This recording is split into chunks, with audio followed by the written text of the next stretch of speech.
I think it would be a serious mistake on the part of any business leader in the food and agriculture industry to assume that this is a one-off situation, that we get through it and we're done with it. Hello and welcome to the GZERO World Podcast. Here you'll find extended versions of the interviews from my show on public television. I'm Ian Bremmer, and today I'm talking about food, meat shortages, and supply chain disruptions, and increasing food insecurity. Both will leave millions hungry. I'll explain what effect the pandemic is having, and then take a closer look with a man who has some key perspectives. Tom Vilsack is a former governor, former Secretary of Agriculture, and also serves on the board of directors of Feeding America. Let's begin.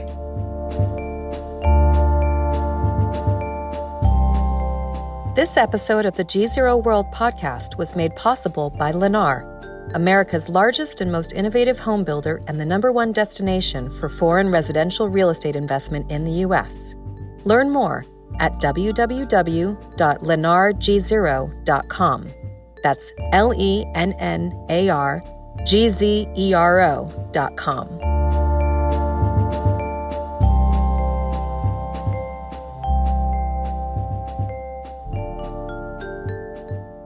Former Governor of Iowa and former Secretary of Agriculture, Tom Vilsack. Very good to be with you, sir. Good to be with you. So, of course, the big topic I want to get into is the disruptions around our nation's food supply. I mean, I remember at the beginning of this crisis, panic buying in grocery stores, even toilet paper, God forbid. But then it left the headlines. Now it's back. And we're hearing all sorts of problems with getting the food to where it needs to go. Why are we talking about this right now? Well, we're talking about it because the virus has a cascading effect on the supply chain. Initially, there was panic in the grocery stores, as you alluded to, and essentially everything was taken off the shelves and people believed that we had a food shortage. We didn't. And then about the time that got figured out, we were hit with unemployment, massive unemployment, unexpected unemployment, sudden unemployment, which places a great strain on food banks. This was happening because we were shutting down schools, we were shutting down food service, we were shutting down restaurants, bars, and taverns. And so 50% of the food that we normally would consume in those bars, taverns, schools, et cetera, had to go someplace. Well, there was no place for it to go because the food banks were not prepared to accept it. And the supply chain that exists today wasn't designed to get it to the food bank. It was designed to get it to McDonald's, to get it to the tavern, to get it to the school. So we're in the process now of having to sort of realign the supply chain so it becomes more resilient so that we can, over time, shift and redirect food that would otherwise be used in food service to be used at food banks. About the time we have this figured out, we then began to have the problem with the processing facilities where workers were getting sick, facilities were shut down. That's a further disruption in terms of beef and pork and poultry being processed. So it's a cascading effect of the virus, and I think it suggests the need for us to really think long and hard about the resiliency of our system. Now, talking about resilience, we've had a lot of discussion about our global supply chain, and for decades now, we've, of course, moved a lot of production to where labor is cheaper, manufacturing, made in China, all of that. And of course, that's created disruptions. What I hear you saying is that the same thing that's happened on a global basis with our manufacturing is actually happened domestically with our food chain, that it's too efficient, and that's why we're facing problems right now. It's too consolidated. Well, that's true across the world. I mean, basically, we're seeing the same level of disruption in other countries, not so much because of globalization, but because the supply chains were designed to be the most efficient, most effective, and most profitable. And the reality is we didn't build into those systems resiliency, the ability to move away from one processing facility or one location to another location to take the pressure off. So I think we have to really think long and hard about this. And as we're trying to figure out a way out of this crisis, as we're trying to figure out ways in which food banks can receive the food that they need, now that they have a 70% increase in demand and they have no refrigeration, no storage capacity, how do we meet that crisis? But at the same time, how do we create a system that in the future, because this isn't the last time we're going to be dealing with something like this, how do we make sure that we can pivot more quickly? And I think one of the answers is that we're going to have shorter supply chains and more storage capacity, which means that we have a more resilient system, but maybe not as efficient or as profitable a system as we had before. Yeah, it sounds expensive. I mean, when I hear more resilience and shorter supply chains and more capacity in case, of a pandemic or something, another disruption in the future, I hear costs for the average consumer are going to go up. How dramatic do you think this is possibly going to be? Well, I think we really don't know the answer to the question of how dramatic it's going to be, because we don't know at what pain point the consumers are going to say, that's enough. I think it's fair to say that if you're looking at more processing facilities, maybe smaller and more, as opposed to larger and fewer, that's obviously going to be an expense that's going to have to be factored into the cost of hamburger and the cost of chicken breasts, et cetera. The question is, at what point will the consumer say, we're okay with a slight increase for more resilience because we don't like the disruption that we see today. We don't like to see the unemployment that we see today, that the price we're willing to pay to avoid that in the future is a little bit higher on the food side. It may very well be that consumers make a different choice. And I think that's what we have to learn from the response to this pandemic. Are people going to be willing to factor into their decision-making resiliency? Are companies and businesses willing to become more resilient and maybe slightly less profitable, maybe not just in time inventory, but some stored inventory, so that disruption is not as severe in the future?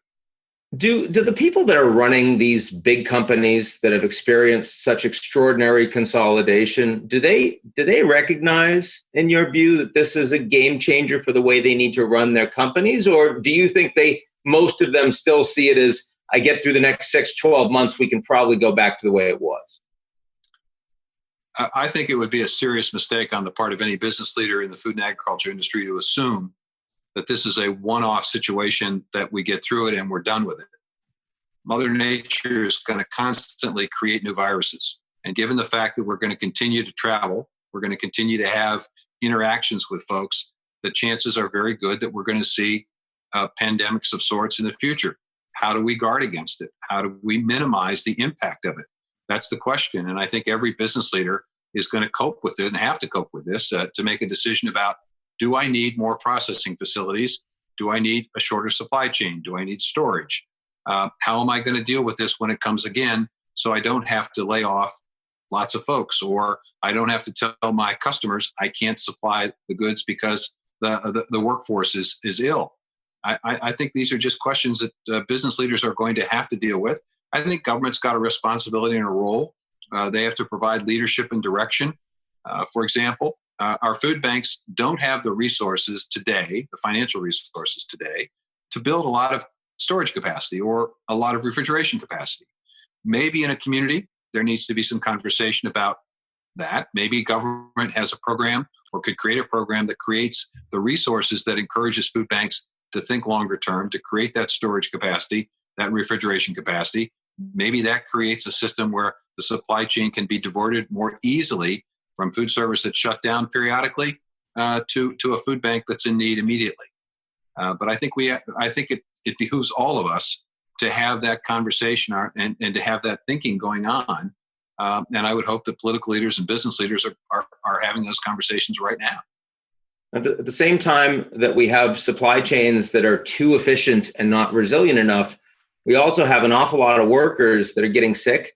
Conditions that clearly for the line workers at these plants, these massive processing plants that were not built to handle a pandemic. I know the Trump administration has been working to try to get these people back up and in the plant as fast as possible. Given that we don't even know what a safe workplace really looks like right now, what do you think these plants need to do to be able to open?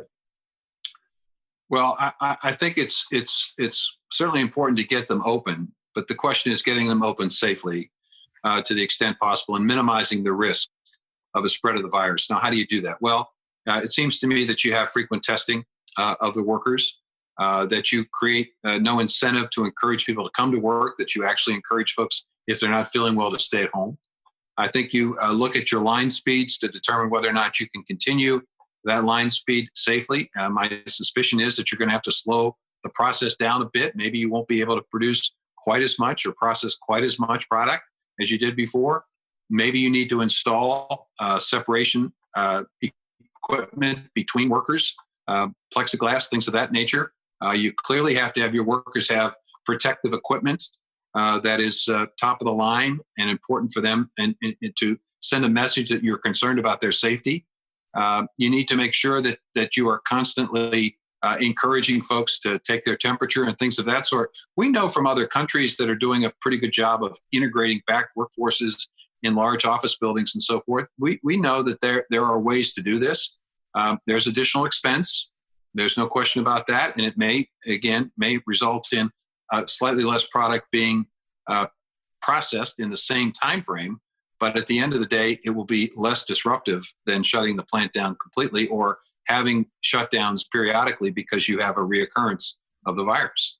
One thing you didn't mention, and I'm a little surprised, is automation. And is it because this industry just doesn't have the ability to automate more dramatically despite this really unprecedented crisis?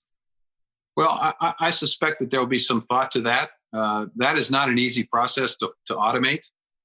This is an incredibly difficult task. It's very physically demanding, and it takes an awful lot of effort. And maybe there's a way in which you can create automation. But obviously, at this point, up to this point, the decision has been made that it is probably less or more profitable to do it the way it's been done. But I wouldn't be surprised if there aren't some people thinking right now, is there a way for us to automate, to be more automated in this process?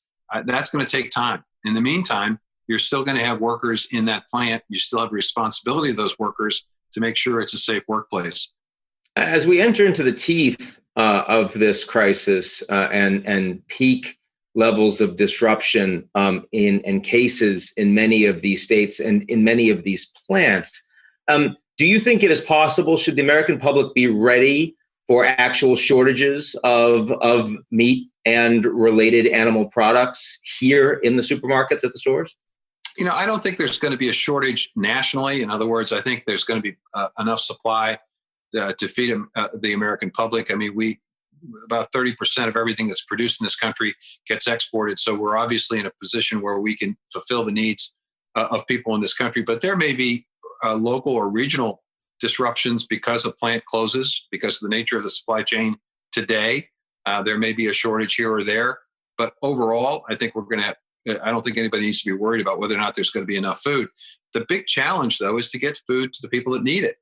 When you've got 30 million unemployed folks, suddenly unemployed folks, there's tremendous demand on food banks and pantries. And again, most of what they would get from a donated standpoint historically has come from retail. Well, retail doesn't have food to donate because we're buying it off the shelves.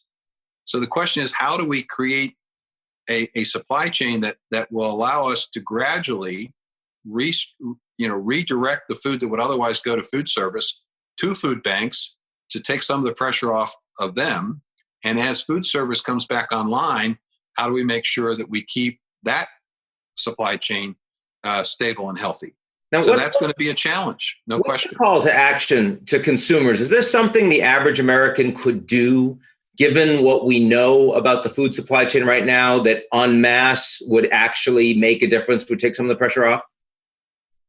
Well, I think obviously avoiding any kind of panic buying. I mean, I don't think it's necessary to go out and buy 2 months worth of this or that for fear that there's going to be a shortage, because that basically creates a bit of a disruption in the supply chain. If you were still Secretary of Agriculture, any immediate steps that haven't been taken that you would take to try to further stabilize our food supply chain?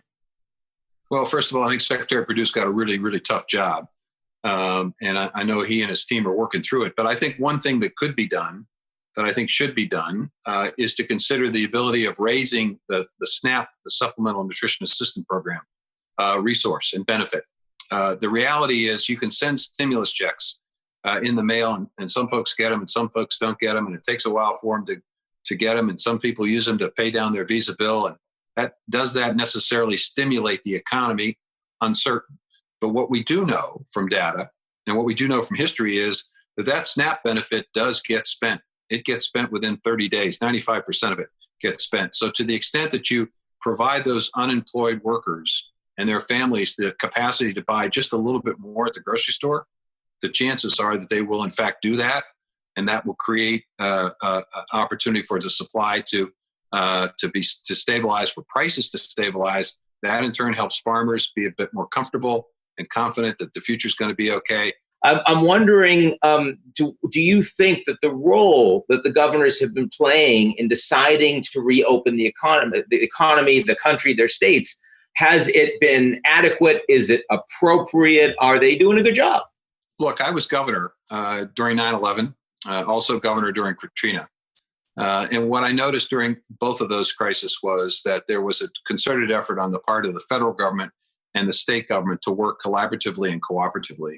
And I think in a moment of crisis, especially a national crisis of this magnitude, that collaboration, that partnership is incredibly important. I don't sense that that's necessarily the case here. There's obviously a difference of opinion about when and how to open and reopen states. And so you don't have quite that alignment. So it's going to be sort of hit and miss here, I think. And it makes the governor's job much more difficult. Then you have this substantial amount of resource being provided by the federal government. And there are a lot of unanswered questions about how and where and what these resources are to be used for. And so I think it's a difficult time. And I think I'm sure that I'm not the only American that would like to see better coordination and collaboration between the two levels of government, because at the end of the day, it works best when it works together. Would you like to see a federally mandated plan to reopen, either with guidelines like what the CDC has recently proposed or otherwise? Well, I don't know that a mandate's the right way. I think you look at this as a partnership, and you understand and you appreciate the fact that mayors and governors are on the front line, that they are dealing with their constituents on the ground level, and they need to have a very clear understanding of precisely what information they need to look at, what information they need to consider in making these decisions that affect the life and safety and health and economic well-being of the people they care about. So to the extent that the federal government with its amazing resources can provide clear direction and clarity, that's really important. To the extent that it can provide a cooperative partnership with resources, with equipment, with personnel, with rules and regulations that can be waived or changed, all of that makes the job of making sure that people are protected, making sure that the economy gets back on track as quickly as possible, just that much easier. If you have a difference of opinion, if there's uncertainty, if there's confusion, it just makes it really, really hard. And then what you have is different governors making different decisions, and then people basically trying to figure out, well, who's got the right decision-making process? Who's made the right choice? And that's really hard. And so my heart goes out to everybody who's involved in this, because it's a very difficult situation. But I think it would be better off if we had greater collaboration and cooperation. And unfortunately, in this day and age, maybe that's difficult to get. So I know it doesn't feel that way, but there is another issue in 2020 that I need to ask you about. The election. You're a leading surrogate for the Biden campaign. I wanted to ask you, what is the most important advice that you've given him so far? Well, I don't know that I've given him the important advice. I think what I would say is that if I had you as my surrogate, I'd be asking you for important advice. You've got some background. Well, we had plenty of opportunity to spend time when he was campaigning in Iowa. And I think the thing that I was able to impress upon the vice president was the importance of having a rural agenda and being able to speak specifically to and about rural folks in rural places, and the need for an opportunity to recreate, to re-energize the rural economy. And I think he sees that opportunity with his plan to essentially get American agriculture to a net zero emission future, which will fundamentally change the dynamic in rural places. It'll create new income opportunities for farmers. It'll allow for manufacturing return to rural places. So I think from that standpoint, his rural plan, I think, is a reflection of the conversations we had. But I would say in this particular time, the advice I would give him would be to continue to show the empathy that he has shown throughout this process. Leadership is about a lot of things. And one of the most important aspects of leadership, especially during a time of crisis, is the ability to empathize, the ability to connect with people and basically understand what it must feel like to be unemployed, what it must feel like not to have enough to feed your family, and to be able to convey a sense of understanding and that your desire would be to make that situation better. I think that's very, very important. And I think he has the ability to do that, and would certainly encourage him to continue displaying that part of his character, which I think is really important. Are you implying that empathy is not one of Trump's leading strengths as president? Well, I think the president just, he has. I think sometimes it's difficult for him. I don't know why. I think he sees the world in a much different way than a lot of folks do, and I think he sees it as a competition. And obviously it is a competition, but in a time of crisis, it's really ultimately about trying to figure out ways in which you can inspire people and ensure people a sense of security and confidence that things are headed in the right direction. I just got finished reading a book about Winston Churchill during World War II, and it was pretty obvious that while London was being bombed repeatedly and the country was being bombed, that this was a tremendous leadership crisis and challenge. And he was up to it. And he spoke often of the unconquerable people. He essentially was able to make a connection with the people in Britain to make sure that they knew that he had total confidence in their ability to get through this. And because he conveyed that confidence, because he conveyed that sense of understanding and connection, he inspired the nation to withstand a tremendous assault and to ultimately triumph. I think that's part of leadership. Tom Vilsack, thank you very much for being with us. Thank you. That's it for today's edition of the GZERO World Podcast. Like what you've heard? I hope so. Come check us out at gzeromedia.com and sign up for our newsletter, Signal. This episode of the GZERO World Podcast was made possible by Lennar, America's largest and most innovative home builder and the #1 destination for foreign residential real estate investment in the U.S. Learn more at www.lennargzero.com. That's LENNARGZERO.com.